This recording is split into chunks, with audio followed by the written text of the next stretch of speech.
ಎಲ್ಲರಿಗೂ ನಮಸ್ಕಾರ. Welcome back to my YouTube channel. ನಾನು ಸೌಮ್ಯ ಶ್ರೀಜೇಶ್. ಇವತ್ತಿನ ರೆಸಿಪಿ ಬಂದು ಕೇರಳದಲ್ಲಿ ಇದನ್ನು ಕಾಯಿ ಪೋಳ ಅಂತ ಹೇಳ್ತಾರೆ. ಸೊ ಕನ್ನಡದಲ್ಲಿ ಹೇಳೋದಾದರೆ ಬನಾನಾ ಪೋಳ, ಬಾಳೆಹಣ್ಣಿನ ಪೋಳ ಅಂತ. ಸೊ ಕಾಯಿ ಅಂದರೆ ಬನಾನಾ. ನೋಡಿ ಎಷ್ಟೊಂದು ಯಮ್ಮಿಯಾಗಿರುತ್ತೆ ಅಂತಂದರೆ ಈ ಸ್ನ್ಯಾಕ್ಸು ಈವ್ನಿಂಗ್ ಮಾಡ್ಕೋಬೋದಂತ ಒಂದು ಒಳ್ಳೆ ಸ್ನ್ಯಾಕ್ಸ್ ಅಂತಲೇ ಹೇಳ್ಬೋದು. ತುಂಬ ಕಡಿಮೆ ಸಮಯದಲ್ಲಿ ಕಡಿಮೆ ಇಂಗ್ರೀಡಿಯೆಂಟ್ಸ್ ಬಳಸ್ಕೊಂಡು ಈ ಥರ ಯಮ್ಮಿಯಾಗಿರೋ ಸ್ನ್ಯಾಕ್ಸ್ನ ಮಾಡ್ಕೋಬೋದು. ಇದು ಬಂದು ತಿನ್ನಲಿಕ್ಕೆ ಕೂಡ ತುಂಬ ರುಚಿಯಾಗಿರುತ್ತೆ. ಯಾವ ರೀತಿ ಇದನ್ನ ಮಾಡ್ಕೊಳ್ಳೋದು ಅಂತೇಳಿ ನೋಡೋಣ. ಮೊದಲಿಗೆ ಬಂದು 2 ಬಾಳೆಹಣ್ಣು ತೊಗೊತಾ ಇದ್ದೀನಿ. ಇದು ಬಂದು ನೇಂದ್ರ ಬಾಳೆಹಣ್ಣು ಅಂತ ಹೇಳಿ, ಇದು ಇವಾಗ ನಮಗೆ ಎಲ್ಲ ಕಡೆನೂ ಸಿಗುತ್ತೆ. ಈ ಬಾಳೆಹಣ್ಣು ತುಂಬ ರುಚಿಯಾಗಿರುತ್ತೆ ಇದು ತಿನ್ನಲಿಕ್ಕೆ. ಇದನ್ನು ಯಾವ ರೀತಿ ಮಾಡೋದು ಅಂತ ತೋರಿಸ್ತೀನಿ ನೋಡಿ. ಒಂದು ಬಾಳೆಹಣ್ಣು ತೊಗೊಂಡು ಈ ರೀತಿ ಕಟ್ ಮಾಡ್ಕೊಳ್ಳಿ.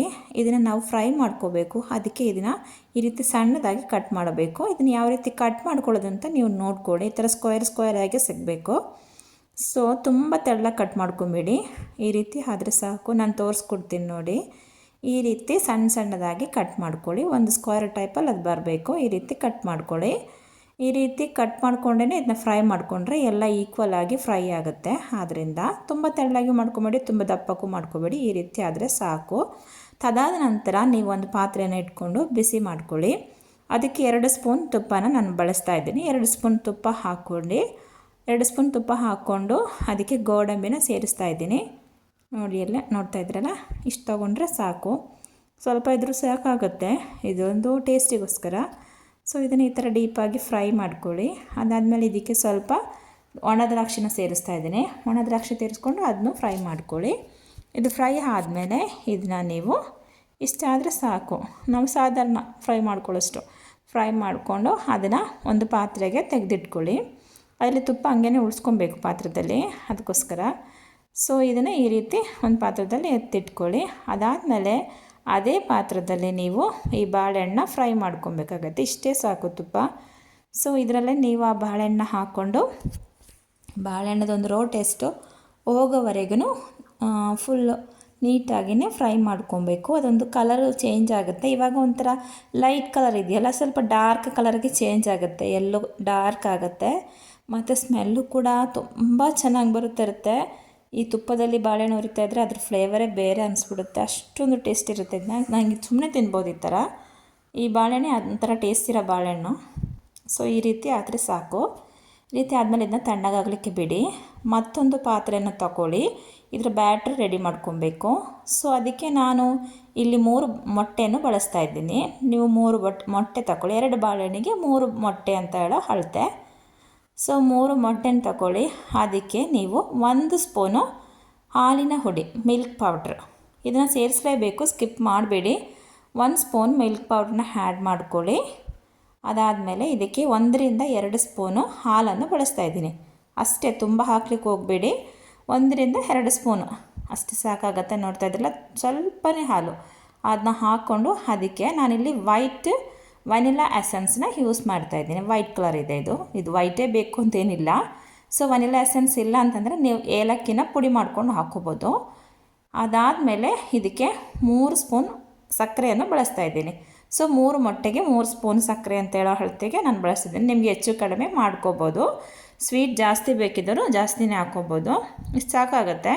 ನಂತರ ಈ ರೀತಿ ನೀವು ಇದನ್ನ ಮಿಕ್ಸ್ ಮಾಡ್ಕೊಳ್ಳಿ. ಇದರಲ್ಲಿರೋ ಸಕ್ಕರೆ, ಹಾಲು ಎಲ್ಲ ಈಕ್ವಲ್ ಆಗಿ ಮಿಕ್ಸ್ ಆಗಬೇಕು. ಈ ರೀತಿ ಮಿಕ್ಸ್ ಮಾಡ್ಕೊಳ್ಳಿ. ಅದಾದಮೇಲೆ ನಾವು ಬಾಳೆಹಣ್ಣು ಫ್ರೈ ಮಾಡಿ ಇಟ್ಕೊಂಡಿದ್ದೀವಲ್ಲ, ಅದು ತಣ್ಣಗಾಗಿರುತ್ತೆ. ಅದನ್ನು ತೆಗೆದು ಈ ಪಾತ್ರಕ್ಕೆ ಸೇರಿಸ್ಕೊಳ್ಳಿ. ಇದನ್ನು ಮೊಟ್ಟೆಯೊಂದಿಗೆ ಮಿಕ್ಸ್ ಮಾಡ್ಕೊಬೇಕು. ಈ ರೀತಿ ಸೇರಿಸ್ಕೊಂಡು ಒಂದು ಸತಿ ಎಲ್ಲ ಕಡೆಗೆ ಆಗೋ ರೀತಿ ಈ ಥರ ಮಿಕ್ಸ್ ಮಾಡ್ಕೊಳ್ಳಿ. ಬಾಳೆಹಣ್ಣು ಎಲ್ಲ ಕಡೆಗೂ ಮಿಕ್ಸ್ ಆಗಬೇಕು. ಆ ರೀತಿ ಮಿಕ್ಸ್ ಮಾಡ್ಕೊಂಡಿದ್ಮೇಲೆ ಅದೇ ಪಾತ್ರನ ಇಟ್ಕೊಂಡು ಅದಕ್ಕೆ 1 ಸ್ಪೂನ್ನ ತುಪ್ಪನ, 1 ಸ್ಪೂನು ಬೇಕಾಗಲ್ಲ, ಒಂಚೂರು ಕೆಳಭಾಗದಲ್ಲಿ ಒಂಚೂರು ತುಪ್ಪನ ಹಾಕ್ಕೊಳ್ಳಿ. ಈ ರೀತಿ ಹಾಕ್ಕೊಂಡು ಎಲ್ಲ ಕಡೆಗೆ ಸ್ಪ್ರೆಡ್ ಮಾಡ್ಕೊಳ್ಳಿ. ಬ್ರಷ್ ಮಾಡಿಕೊಂಡ್ರೂ ಸಾಕಾಗುತ್ತೆ. ಈ ರೀತಿ ಸ್ಪ್ರೆಡ್ ಮಾಡ್ಕೊಳ್ಳಿ. ಎಲ್ಲ ಕಡೆಗೆ ಒಂದು ಸ್ವಲ್ಪ ತುಪ್ಪ ಆಗಿದ್ರೆ ಸಾಕು. ಒಂದು ಅರ್ಧ ಸ್ಪೂನ್ ತುಪ್ಪ ಬಳಸ್ಕೊಂಡು ಮಾಡ್ಕೊಳ್ಳಿ. ಅದನ್ನು ಸ್ವಲ್ಪ ಮೀಡಿಯಮ್ ಫ್ಲೇಮಲ್ಲಿ ಇಟ್ಕೊಂಡು ಬಿಸಿಯಾಗಿರಬೇಕು. ಅದಾದಮೇಲೆ ಈ ಥರ ಬ್ಯಾಟ್ರನ್ನ ಹುಯ್ಕೊಳ್ಳಿ. ಎಲ್ಲ ಕಡೆಗೂ ಒಂದೇ ಥರನೇ ಹುಯ್ಕೊಳ್ಳಿ. ಬಾಳೆಹಣ್ಣು ಅಲ್ಲಿ ಇಲ್ಲಿ ಆಗಿಬಿಡುತ್ತೆ, ನೋಡಿಕೊಂಡು ಅದನ್ನ ಅಡ್ಜಸ್ಟ್ ಮಾಡ್ಕೊಳ್ಳಿ. ಈ ರೀತಿ ಆದರೆ ಸಾಕು. ಆಮೇಲೆ ಲಿಡ್ನ ತೆಗೆದು ಕ್ಲೋಸ್ ಮಾಡಿ. ಇದನ್ನು ಇವಾಗ ನೀವು ಮೊದಲಿಗೆ ಒಂದು ಅರ್ಧ ನಿಮಿಷ ಕುಕ್ ಮಾಡಿ. ಅರ್ಧ ನಿಮಿಷ ಆದಮೇಲೆ ಇದನ್ನು ಓಪನ್ ಮಾಡಿಕೊಂಡು ನೀವು ಮೊದಲಿಗೆ ಹುರಿದು ಎತ್ತಿಟ್ಕೊಂಡಿದ್ದೀರಲ್ಲ ಗೋಡಂಬಿ ದ್ರಾಕ್ಷಿ, ಇದನ್ನು ಇವಾಗ ಈ ರೀತಿ ಮೇಲ್ಗಡೆ ಹಾಕ್ಕೊಳ್ಳಿ. ಇದನ್ನು ಯಾಕೆ ಇವಾಗ ಹಾಕ್ತಾ ಇರೋದು ಅಂತೇಳಿದರೆ, ಇದನ್ನು ಮುಂಚೆನೇ ಹಾಕಿಬಿಟ್ರೆ ಇದೆಲ್ಲ ಕೆಳಗಡೆ ಹೋಗ್ಬಿಡುತ್ತೆ, ನೋಡಲಿಕ್ಕೂ ಚೆನ್ನಾಗಿರಲ್ಲ. ಸೊ ಇದು ಮೇಲೆ ಸಿಗಬೇಕಂದ್ರೆ ಒಂದು ಅರ್ಧ ನಿಮಿಷ ಕುಕ್ ಆದಮೇಲೆ ಹಾಕ್ಕೊಬೇಕು. ಇವಾಗ ನೀವು ಇದನ್ನು 1 ರಿಂದ 3 ನಿಮಿಷ ಕುಕ್ ಮಾಡ್ಕೊಳ್ಳಿ. ಕುಕ್ ಆದಮೇಲೆ ಈ ರೀತಿ ಮೇಲ್ಗಡೆ ವೈಟ್ ಕಲರ್ ಆಗಿ ಬರೋಕ್ಕೆ ಶುರು ಆಗುತ್ತೆ. ಇದಾಗಿದ್ರೆ ಕುಕ್ ಆಗಿದೆ, ನೀವು ನೋಡ್ಬೋದು. ನಾನು ಇದ್ರ ಮೇಲ್ಭಾಗನೂ ಸ್ವಲ್ಪ ಕುಕ್ ಮಾಡ್ಕೊಳ್ಳೋಣ ಅಂತೇಳಿ ಈ ಥರ ಗ್ರೀಸ್ ಮಾಡ್ಕೊಂಡಿದ್ದೀನಿ ಬೇರೆ ಪಾತ್ರದಲ್ಲಿ.